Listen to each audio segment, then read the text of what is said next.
A zombie apocalypse? That's impossible. Or is it? Well, it's not truly plausible. However, there are ant zombies roaming our forests today. Camponotus or carpenter ants are known for being a nuisance in the home. They damage structures by chewing through wood to create their colony nests. They are one of the largest ant species in the United States at 1/2 inch long. One way this species is different from other ants is their singular node between the thorax and abdomen and the fringe of hairs around the anal opening at the tip of the abdomen. While this species in itself is not a zombie colony trying to take over all the other bugs in the forest, they are often infected with ophicordyceps unilateralis fungus, aka zombie ant fungus. Now, there are just a few key things I would like to point out before we move on. First is that the fungus only infects one in a few ants in the entire colony, which a colony can range from 2,000 to 10,000 ants. So it's not even a full 1% of the colony that would be infected.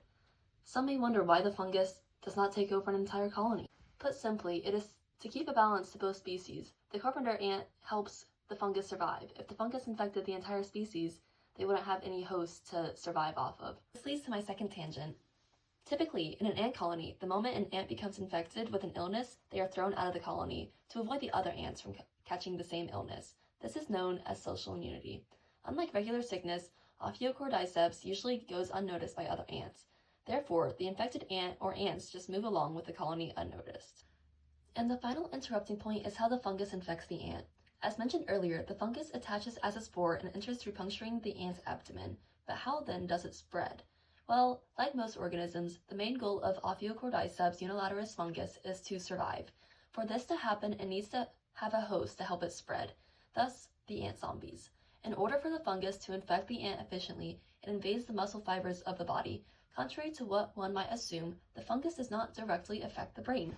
The fungus works through and suppresses multiple genetics through neuromodulatory agents in both nervous systems that change and take charge of the ant's behavior. Some of these changed behaviors include immune and stress responses, which would explain why the infected ants begin to act like the fungus's namesake, zombies. Infected ants struggle to communicate with other members of the colony like usual and do not react to motion or contact from others. Once the parasite begins the final stages of invasion, the ant will leave the colony to find a warm and humid leaf about 10 inches off the ground to meet peak fungal growth conditions. Then they will latch their mandibles to the vein and assume a death grip. After this point, the fungus feeds on the ant's insides until it is ready for the finale, days after the ant's death, when it will send a fruiting body or spore from the base of the ant's head. This allows the fungus to attach to a new host and continue survival. Chances of an ant zombie apocalypse are low, but never zero. As entomologists continue their studies, they find more and more species affected by ophicordyceps.